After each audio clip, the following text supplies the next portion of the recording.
Christchurch mosques are only the latest on a long list of acts of white supremacist terrorism in the West. Today's New Zealand mosque shootings, which killed at least 49 people and were allegedly carried out by white supremacists, are only the latest on a long list of recent acts of white supremacist terrorism.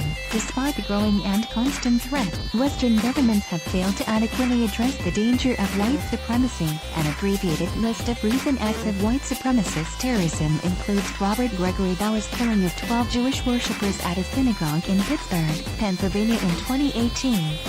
Alexander Bissonnet's massacre of 6 Muslims in the Quebec City Mosque in 2017. Dylan Group's murdering of 9 black Christian parishioners in a Charleston, South Carolina church in 2015. And Anders Behring private slaughter of 77 people in Norway in 2011. According to the Southern Poverty Law Center, numerous other white supremacist plots, including some that plan to kill as many as 30,000 people, have been foiled by law enforcement in the United States. Just last month, the American FBI arrested Christopher Paul Hudson, a white supremacist and lieutenant in the U.S. Coast Guard, for allegedly plotting terrorist attacks against black and liberal politicians and media personalities. All of this is to say nothing of less recent white supremacist history, including anti-black violence perpetrated by US's Ku Klux Klan, KKK, thousands of 19th and 20th century lynchings of black Americans by white supremacist mobs, millions of black people murdered during the African slave trade, or millions of brown people killed during the peak periods of Western colonialism. Scholars and analysts have cogently and repeatedly argued that both the African slave trade and Western colonialism were carried out largely in the service of white supremacy. Although U.S. media and political elites spend considerable time discussing Islamic terrorism, far-right, white supremacist terrorism is far more common.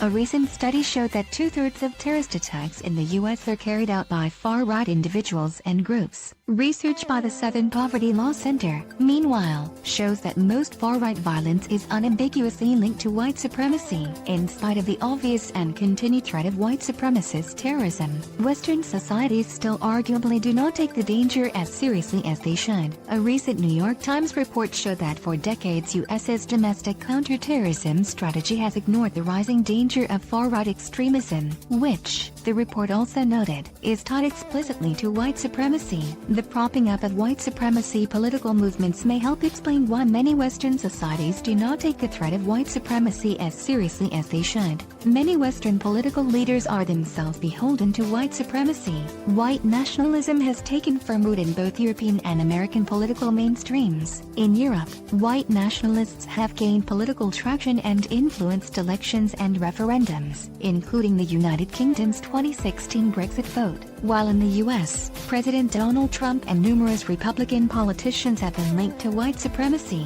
White supremacist and former KKK Grand Wizard David Duke explained why white supremacists voted for Trump in U.S.'s 2016 presidential election, and Trump made headlines in 2016 when he refused to disavow Duke's support. In 2017, Trump famously equivocated on the KKK and called white supremacists protesting in Charlottesville, Virginia very fine people. Earlier this decade, Trump spearheaded campaigns challenging the intelligence, grades, and citizenship of the U.S.'s first black president, Barack Obama. White supremacy isn't always violent, at least not at the level of the individual. Some effects of white supremacy are more insidious, but also more widespread and common. Scientific studies on implicit biases show that white people view black people as intellectually inferior and more threatening. Among other things, implicit biases help explain why, for example, black Americans have more difficulty in obtaining loans and getting jobs, even after all non-race variables are controlled for. Perhaps most relevant to today's anti-Muslim massacres in New Zealand is research showing that large proportions of white people in Western societies tend to view Muslims and other brown immigrants as subhuman. Another problem directly relevant to today's New Zealand massacres is media coverage. Western news media coverage of Muslims tends to be negative and highly stereotypical. Violent crimes carried out by Muslims are highlighted in reportage, while violent crimes perpetrated against most Muslims are often de-emphasized or ignored. One peer-reviewed quantitative analysis showed that acts of terrorism committed by Muslims receive 357% more news attention than acts of terrorism committed by non-Muslims. Additionally, the word terrorism is often ignored in the context of non-Muslim violence and used exclusively in news reports describing Muslim crimes, political elites and media coverage. Then, are two factors helping to explain the largely negative perceptions of Muslims, Black people, immigrants, and other minorities in contemporary Western societies. Today's shooters in New Zealand weren't born to hate Muslims or any other minority group. They were taught, just as all other white supremacist terrorists are taught, via bigoted discourses which have attained hegemonic status in Western societies. The views expressed in this article are the author's own and do not necessarily reflect Al Jazeera's editorial stance.